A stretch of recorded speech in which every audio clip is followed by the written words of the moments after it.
Hörmətli qonaqlar, dəyərli iştirakçılar, sizi Azərbaycan Hepatopankreatobiliar Cərrahlar İctimai Birliyinin təşkilatçılığı və Azərbaycan Respublikasının QHT-lərə Dövlət Dəstəyi Agentliyinin maliyyə dəstəyi ilə həyata keçirilən qaraciyər sağlamlığı və transplantasiya mövzusunda maarifləndirmə layihəsi çərçivəsində təşkil olunan tədbirdə salamlayır, hər birinizə xoş gəlmisiniz deyirik.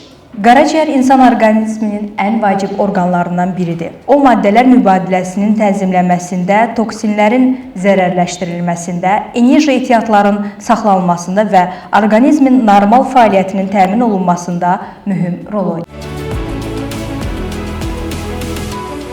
Kosmetik vasitələr, sonra alüminium folqalar, mətbəxdə istifadə olunan, bunlar orqanizmə çox böyük orqanizmdə ağır metalların yüklənməsinə gətirib çıxarır.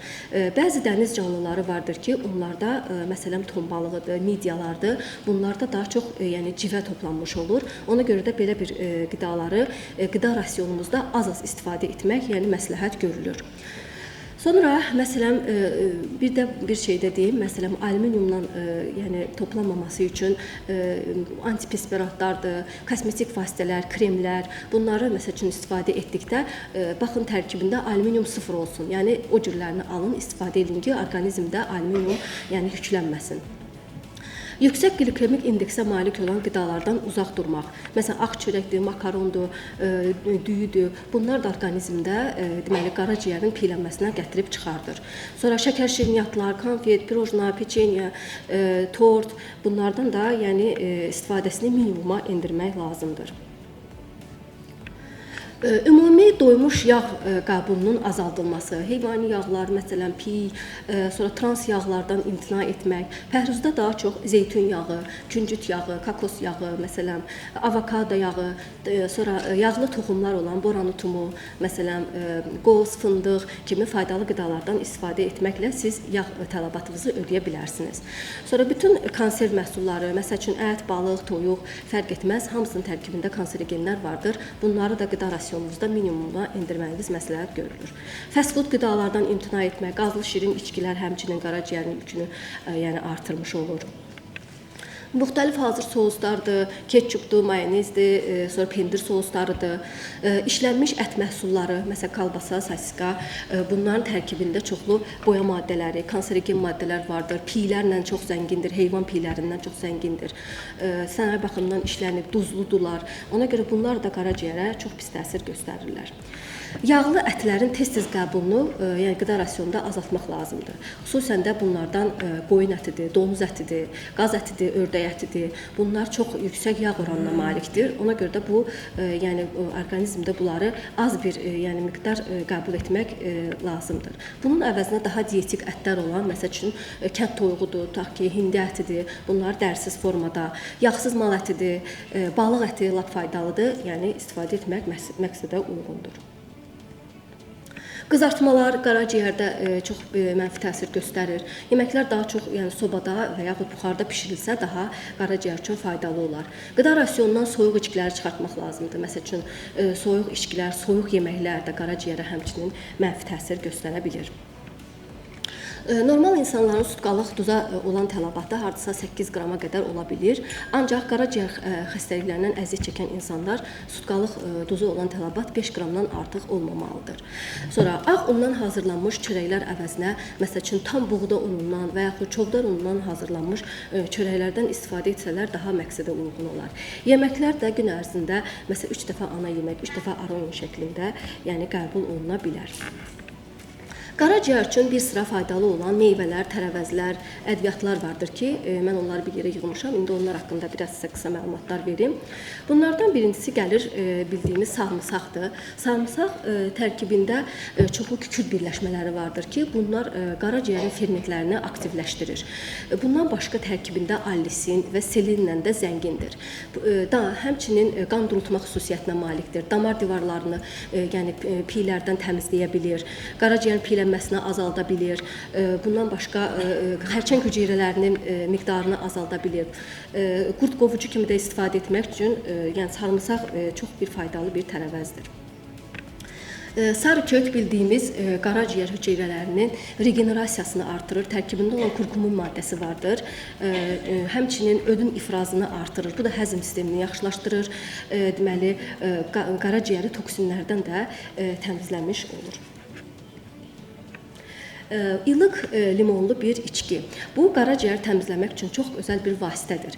Kimin ki, məsələn, mədə-bağırsaq problemi, qastrit, yara yoxdursa, hipotonik deyilsə, məsələn, səhər-səhər ac qarnına bir stəkan su və bir xörək qaşığı limon soka əlavə edilmiş, məsəl üçün limon suyu içə bilər hər səhər yeməkdən 30 dəqiqə əvvəl. Bu qaraciyərin həmçinin yenə də fermentlərini aktivləşdirir, maddələrin mübadiləsini sürətləndirir, çəki atmağa kömək olur, qaraciyərə də çox bir fayda, immuniteti də yüksəldir. Çox faydalıdır. Alma, hər gün bir alma yesəz sizə çox faydalı olar. Almanın tərkibində güclü flavonoidlər vardır ki, bunlar orqanizmdə baş verən bütün iltihabi prosesləri azaldır. Almanın tərkibində orqanizmi zərərli maddələrdən təmizləyən pektin maddəsi vardır. Bu da orqanizmə çox faydalıdır.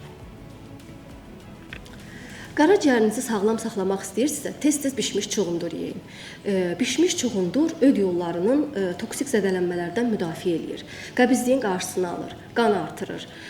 Çox faydalı bir tərəvəzdir. Onun əgər təsirini də artırmaq istəsəz, üzərinə biraz sarıkök, biraz istiot əlavə edə bilərsiniz ki, istiot da orada sarıkökün təsirini həmçinin artıracaq və qaraciyərdəki olan iltihabları da həmçinin azaltmış olacaqdır. Ənginar bitkisi. Bu bitki çox qaraciyər üçün bir demək olar ki, faydalı bir bitkidir. Antioksidantlarla, liflə zəngindir.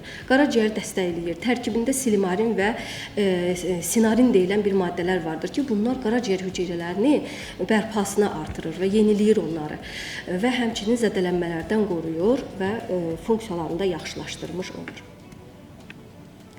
Avokado. Avokado qaraciyəri zərərli maddə olan qalaktozaminlə zədələnməkdən müdafiə edir. Omega-3 yağları ilə zəngindir. Yağ yandırıcı bir xüsusiyyətinə malikdir. Yağ deposudur, təbii yağdır, bitkisel yağdır.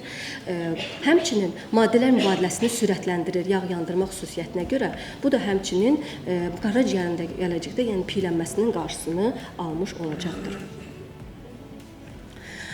Bu qanqal bitkisidir.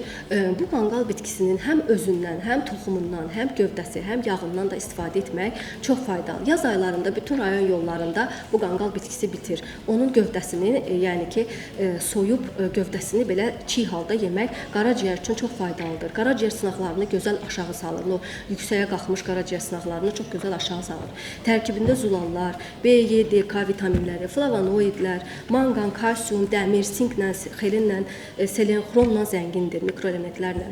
O həmçinin tərkibində onun silibin, silikristin və silimarin deyilən bir maddələr vardır ki, bunlar da yenidən qaraciyər hüceyrələrini yeniləyir, bərpasını artırır, zədələnməkdə antihepatotoksik bir təsir göstərir.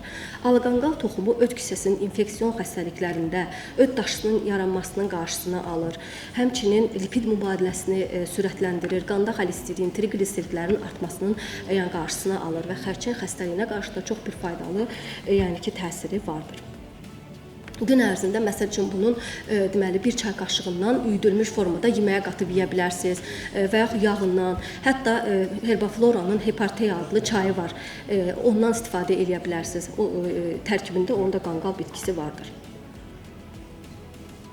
Kərəviz bitkisi. Kərəviz qaraciyərin təmizlənməsində çox ən güclü antioksidantlara zəngindir. Detoks bir tərəvəzdir. Ödem atıcıdır. Qaraciyərin toksinlərini, orqanizmi toksinlərdən təmizləyir. Orqanizmi yeniləyir, cavanlaşdırır, çəki atmağa yardım eləyir.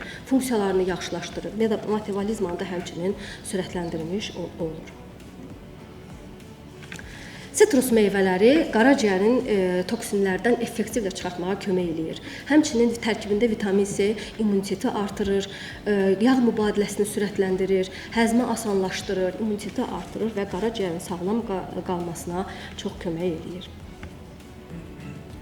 Bu da bir özümün şəxsi praktikamdan sizə bir nümunə paylaşmaq istədim. Pasiyent 32 yaşlı bir kişidə ezofageal reflux şikayətləri vardı. Qaraciyər sınaqları lipid spektrində analiz nəticələri yüksək olmuşdu. Uzi müayinəsində qaraciyərin 2-ci dərəcəli piyələnməsi müşahidə olunmuşdu. Analizdə də görürsüz. Sonra 6 aylıq pəhriz müalicəsi, heç bir dərman qəbul etmədən pəhriz nəticəsində deməli xəstədə get-gedə ilk 3 ayda qaraciyər sınaqları normaya düşmüş və son 6 ayında zamanında isə artıq xəstənin pis LDL olan pis xolesterini də deməli aşağı düşmüşdür və qarın ətrafı pi təbəqəsi də azalmışdır və bütün lipid spektri və qaraciyər sınaqları da normaya düşmüşdür. Diqqətiniz üçün təşəkkür edirəm.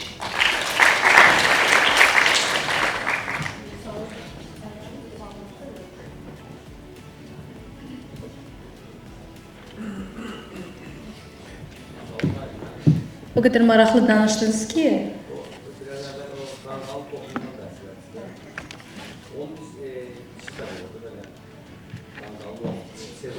Bəli, yaz aylarında gövdəsini belə soyurlar, uzun zoq kimi olur, onu yeyirlər. O necədir, onu yemək olar? Çox faydalıdır.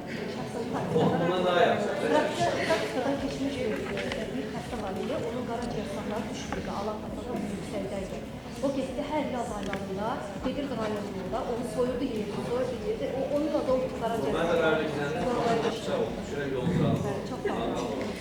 doktor bəy zəhərli olmur əgər onu belə soyulursa. Biraz tikanlı olur üstü, biraz əlcək olur. Daha da geçelim.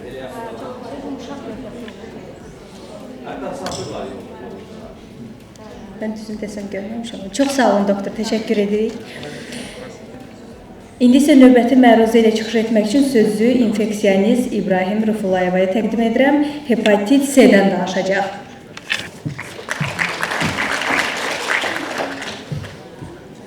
Salam verirəm hamınıza, dəyərli kolleqalar və dəvət üçün cəmiyyətin sədri Eldar doktora təşəkkürümü bildirirəm. Günlər doktorun sunumuna görə təşəkkür edirəm, amma düşündüksən yediyimiz şeyləri yemə dedikcə adam stresə düşür.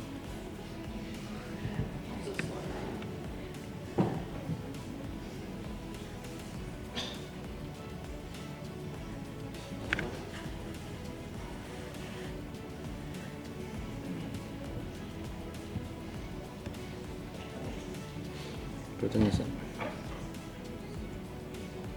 Olsun böyle gider. Növ.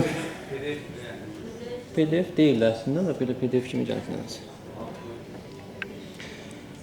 Hepatit C-yə müasir yanaşma necədir? Bu mövzunu anlata biləcəyimiz ən sadə dildə anlatmağa çalışacağıq.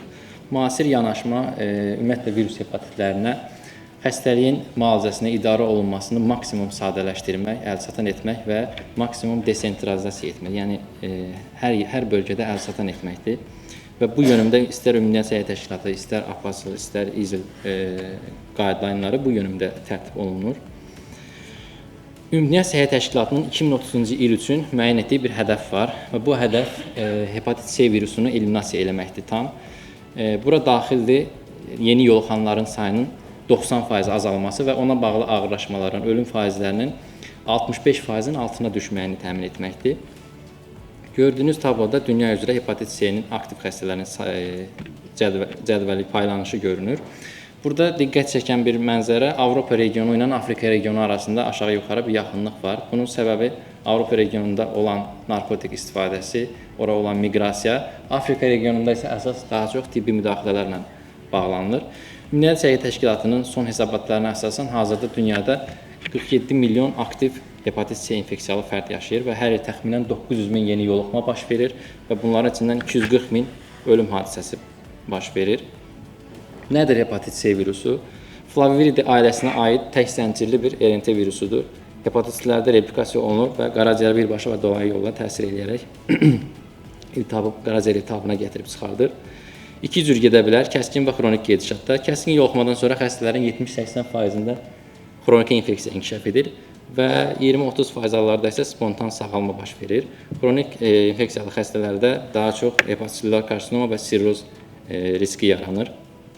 Quruluşu molekulyar səviyyədə böyük genetik heterogenliyə malikdir və dünyada 7 əsas genotip və çoxlu subgenotipləri mövcuddur və bu yüzdən də makroorqanizmin neytrallaşdırıcı antikorlarından yayına bilir və hepatit C-dən müalicə olunduğu C-dən qorunmaq üçün bir ümumi universal skrining təklif edir.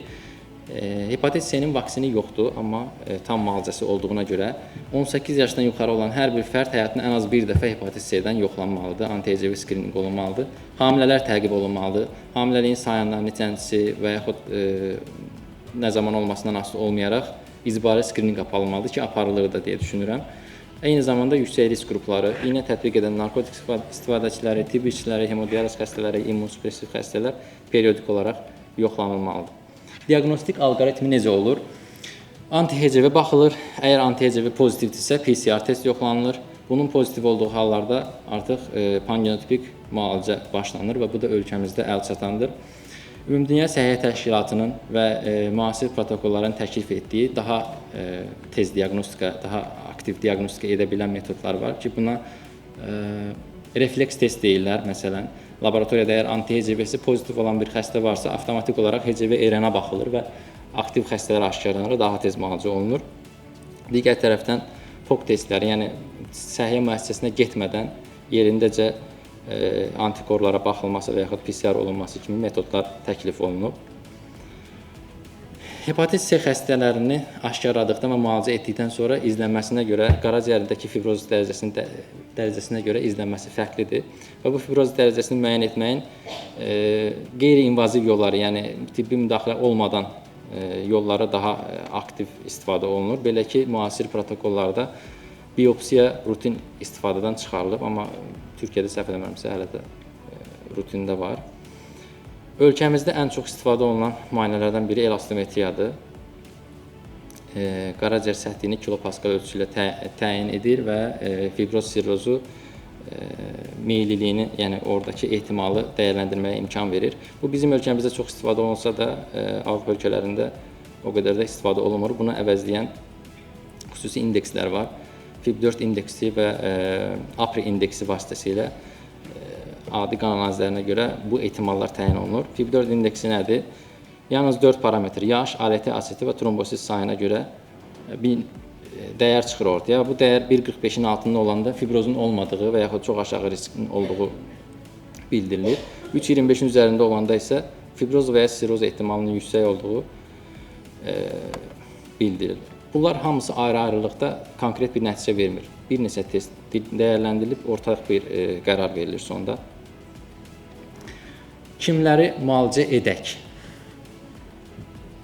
1 ildən az yaşam ehtimalı olan şəxslər, MELD skoru 18-in üzərində olan və 6 ay ərzində qaraciyər transplantasiya olunacaq xəstələr, 3 yaşından aşağı irəli dərəcə qaraciyər yetməzliyi olmayan uşaqlar və hamilələrdən başqa hər kəs əgər hepatit C pozitivdirsə müalicə olunmalıdır. Müasir müalicə rejimləri pangenotipik müalicə rejimidir. Əvvəlki dönəmlərdə genotip baxmaq ehtiyacı yaranırdısa və bu hər yerdə əlçatan deyildisə, hal-hazırda ölkəmizdə birinci sırada göstərilən sofosbuvir və velpatasvir pangenotipik kombinasiya istifadə olunur və bütün genotiplərə effektivdir. Kompensa və dekompensa qaraciyər sirrozunda istifadə oluna bilir. Eyni zamanda böyrək yetməzliyi xəstələrdə də çox rahat istifadə oluna bilir. Digər bir kombinasiya plisaprevir, fibrentasvir kombinasiyası sirrozu olmayan xəstələrdə istifadə olunur ancaq və böyrək yetməzliyi xəstələrində istifadə oluna bilər. Sirrozlu xəstələrdə gedişatı daha ağırlaşdıra bilər, ona istifadə olunmur. Ən sonuncu gördüyünüz kombinasiya daha çox dərman rezistentliyi rast gəlinəndə istifadəsi tövsiyə olunur. Sofosbuvir və potasvir vokslopravir kombinasiyası daha çox xilas edici terapiya kimi gündəmdə qalır. Bundan əvvəl hal-hazırda ölkəmizdə istifadə olunan sofosbuvir daklotasvir kombinasiyası var. Bir neçə il öncə, 10 illik öncəsi sofosbuvir ledipasvir, eyni zamanda ribavirinli kombinasiyalarda istifadə olunurdu. Lakin onların hərəsinin özünün çatışmayan cəhətləri var. Məsələn, sofosbuvir daklotasvir kombinasiyasının 12 yaşdan uşaqlara istifadəsi mümkün deyil, amma bu birinci sırada gördüyünüz kombinasiya 3 yaşdan sonra bütün uşaqlara çəki bazlı dozalanma ilə təyin oluna bilir. Eyni zamanda məsələn ribavirinin anemiya vermək kimi yan etkisi var. Daha əvvəllər istifadə olunan interferon preparatlarının çox ciddi yan etkilərindən dolayı müalicəni yarımçıq saxlayan onlarla xəstə var. Ona görə bu daha effektiv sayılır. Ən böyük çatışmayan cəhətləri dərman qarşılığı təsirləri, xüsusən də NS5B inhibitoru olan sofosbuvir əsaslı müalicə sxemlərində ciddi dərman uyuşmazlıqları məsələsi gündəmdədir. Bunlardan ən çox yayılanı proton pompa inhibitorlarıdır ki, antiviral dərmanların sorulmasını azaldır. Eyni zamanda statinlərdən birgə istifadə zamanı statinlərin konsentrasiyasını artıraraq əzələdə rabdomiyoliz prosesini sürətləndirir. Bu sadəcə ən çox rast gəlinənlərdir. Digər böyük qrup dərmanlarla da uyuşmazlıq var. Bu uyuşmazlıqlar Liverpool Hep Drug Interactions deyə bir sayt var. Bunu hamı axtara bilər. Orada dərmanlara baxılır və risk dəyərləndirməsi aparılıb, ona görə təyin oluna bilir. Minimalist monitoring verir bu direkt antiviral təsirli dərmanlar bizə. Yəni əvvəlki protokollarda xəstəni 8 həftədən sonra müayinə etmək, periodik olaraq əgər ribavirin qəbul edirsə anemiyasını nəzarətdə saxlamaq və digər şeylərə ehtiyac var isə bunda ehtiyac yoxdur və xəstənin ancaq 12 həftə sonra virus yükünə baxılması kifayətdir. Və bu metod xəstə rəftarının bu dərəcə sadələşməsi səhiyyə sisteminin yükünü azaldır və xəstələrin müalicə proqramını yarımçıq qoyma riskini aşağı salır. SVR12 müalicədə tam sağalma nə deməkdir?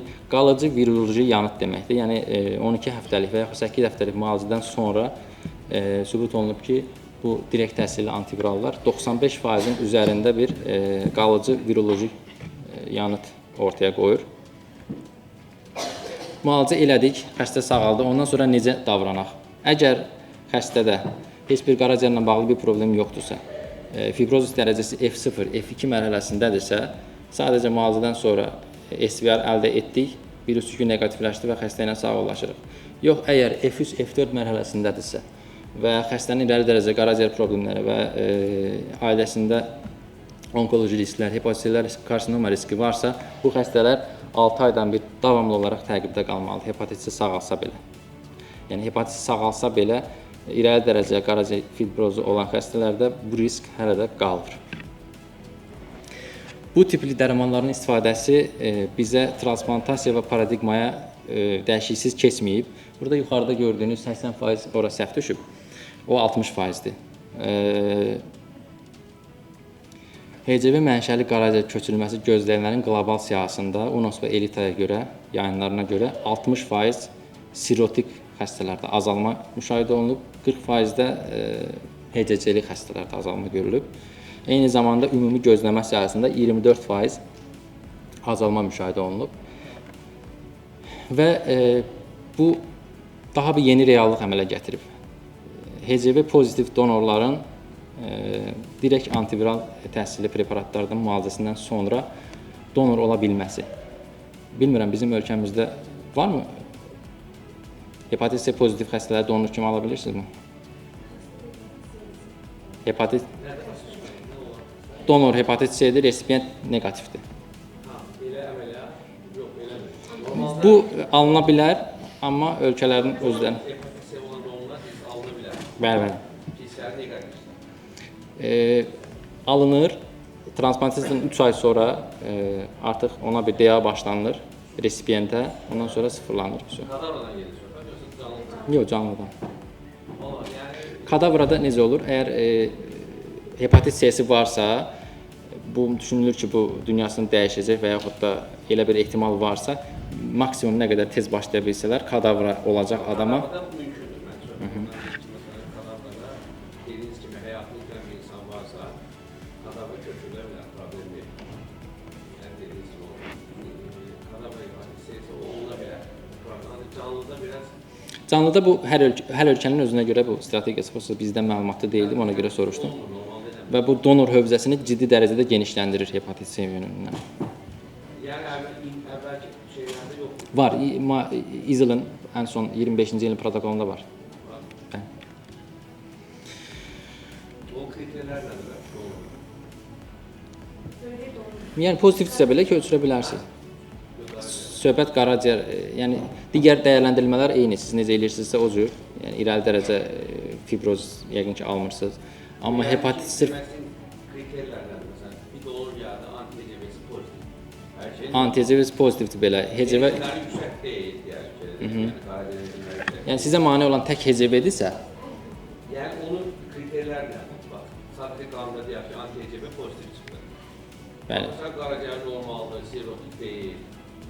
Yəni hansı kriterlər var, onu soruşmaq istəyirəm. Qaraciyər normaldır, sirotik deyək, F3, F4 olan xəstələri qəbul eləmirsiniz. O şeylər hamısı eynidir. Sadəcə əgər hepatit C varsa və yaxud da PCR pozitivdirsə, yenə də köçürülə bilər. Bu şərtlə ki, əgər vaxt varsa donor müalicə olunsun, vaxt yoxdursa resipient transplantasiyadan sonra müalicə oluna bilər.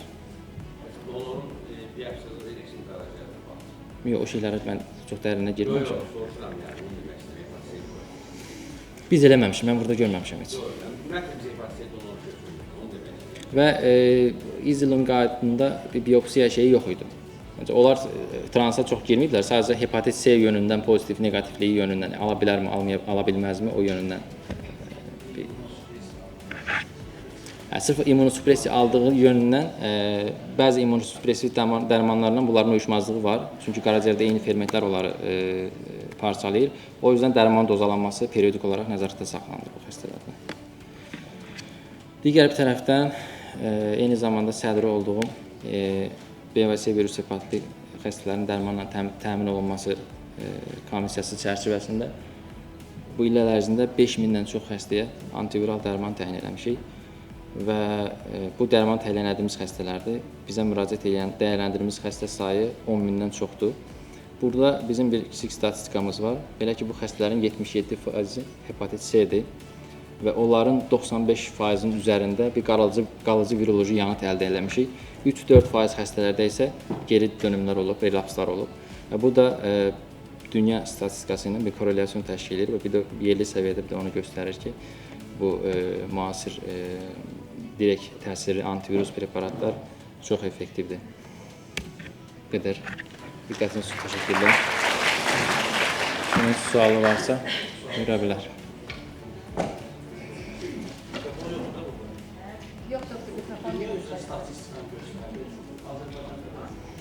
Azərbaycanda vəziyyət bax mənim gördüyüm xəstələr bunlardır, amma ümumi statistikanı heç kim deyə bilməyəcək.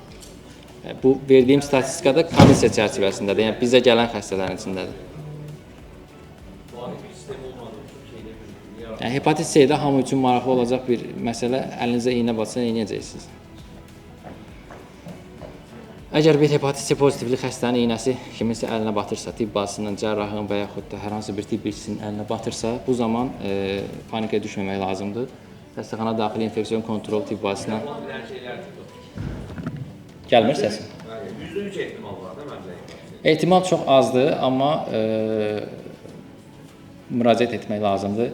Daha öncə analizlərinə baxmaq lazımdır. Əgər anti-HCV, yəni hepatit C-si varmı, yoxmu? Yoxdursa, bir tərəfdən xəstə də kontrol alınır. Aktiv xəstədirmi, deyilmi, müalicə alıbmı, almayıbmı?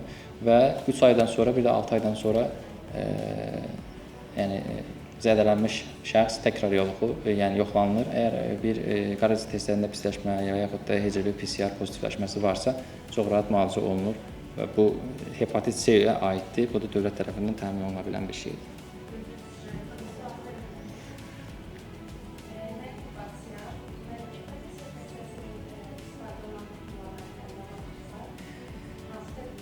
Onu deyirəm, deyirəm.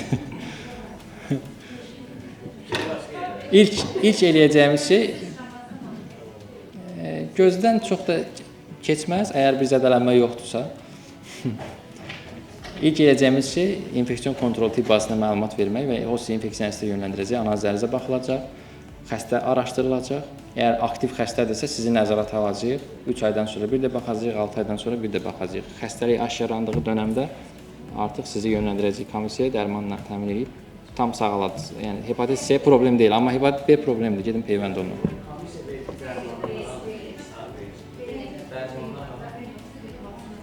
Ölkədə ala biləcəyin ən yaxşı nədirsə onu verirəm. Başqa? Aslında mən sualım olacaq. Biraz əvvəl qeydlədim, Meydə 18-in xəstələrə əməliyyatdan əvvəl müalicə ehtiyacı yoxdur. MED 18, bəli, bu 2023-cü il Türkiyə kılavuzlarında var. MED skoru 18-in üzərindədirsə, bu xəstənin yaşam şeyini nəzərə alaraq yəqin ki, deyirlər ki, müalicə eləməyib. Əməliyyatdan sonra, 3 aydan sonra oluna bilər. O periyodda hiçbir şey eləmir. Deyir. Yəni 6 ay ərzində trans olacaqsa... Bir də bir sual verəcəm. Əvvəldən məsələn, əvvəlki şəxsiyyət müalicəsi gibisinizdə, injeksiyon var idi, oradakı yanıqların əlində məsələn, müddəti, yeni müalicə metodlarının genotiplərlə... Yeni müalicədə pangenotipik era ona görə deyilir. Yeni müalicədə genotiplərin baxılmasına ehtiyac yoxdur. Yəni, onlar pangenotipik, bütün genotiplərə təsir edir. O zaman genotiplərə baxmırsınız? Baxmırıq. Olan xəstənin genotiplərə baxmırıq. Bəli, bəli. Hazırki iş ən sadə gedəndir. Çox sadə. Əvvəlki müalicədə genotiplərə baxılırdı. Genotipdən asılı olaraq preparatlar seçilirdi. Xəstə daha əvvəl müalicə alıbmı, almayıbmı, interferon mu alıb, DA mı alıb, sirrozu varmı, yoxmu, daha öncə müalicə deneyimi varmı, yanaşı xəstəliyi varmı? Bu şeylərdən dolayı yəni çox kombinasiyalar var. Ribavirinli, ribavirinsiz. Yox, 1B rahatdır. Ölkəmizdə də ən çox rast gəlinən genotipdir. 1A çətindir. 1A çətindir, 2 çətindir, 3 çətindir. 3 ən çox 1B-dir. Alsa 2 il əvvəl 3-cü genotip rast gəlinmirdi, amma indi çox rast gəlinir.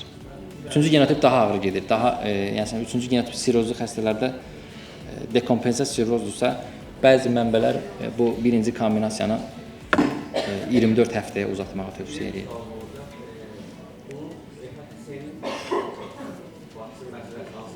Hepatit C-nin vaksin yoxdur.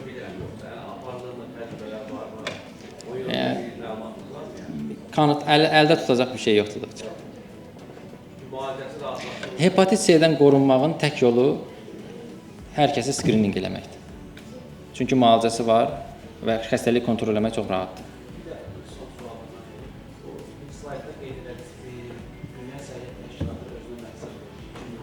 Bəli.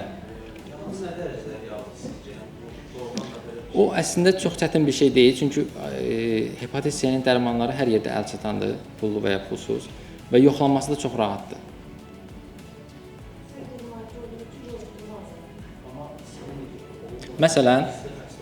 Məsələn, bizim komissiya çərçivəsində bizim yaratdığımız bir imtiyazlı qrup var. Şəhid ailələri, onkoloji xəstələr, nə bilim, qaraciyər transplantasiya olunmuş xəstələr. Digərləri növbə gözləyirsə, onlar gözləmir, onları tez çağırırıq. Mən ora hemodializə girən hepatit C xəstələrini də daxilləmişəm. Ki, əgər bir xəstə hemodializ alacaqsa və o hepatit C-dirsə, onlar ilkin dializə girəndə baxılır da hansı hepatitləri skrininq olunur. Əgər hepatit C pozitivdirsə, o çox qısa müddətdə gəlib hepatit C dərmanını alıb gedə bilir və sağala bilir. Digərlərinin hepatit C-yə yoluxdurmasın deyə, yəni bu tipli tədbirlər görə bilirik. Bəli. B-ni deyə bilmərəm. B-nin peyvəndi var, amma bizim biraz peyvəndə qarşı bir... Bu 2022-dən. Buyurun.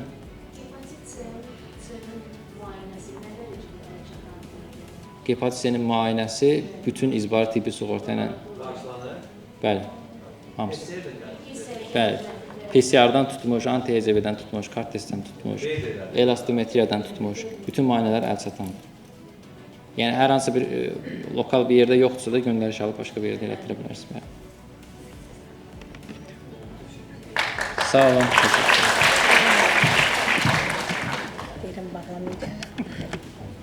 Çox sağ olun, təşəkkür edirik. Əgər həkimlərimizə suallarınız yoxdursa, sizin üçün çay, kofe fasiləsi olacaq. Daha doğrusu yekunlaşdı artıq. İştirakınız üçün təşəkkür edirik hər birinizə. Doktorun sözü var idi. Sizin vaxtınızı aldınız, ancaq mən gördüm ki, həqiqətən bizim maarifləndirməyə ehtiyacımız var. Mən ona görə deyirdim ki, Sevinç xanıma dedim ki, bütün tibb bacıları imkan daxilində gələ bilsəydi, çox yaxşı olardı. Həqiqətən də bax, tibb bacılarının bilmədiyi mövzular var. Əlinə iynə batsa, qan tökülsə, gözünə sıçrasa. Çünki olan kimi hər kəs təlaşlanır. Ona zəng edir, buna zəng edir.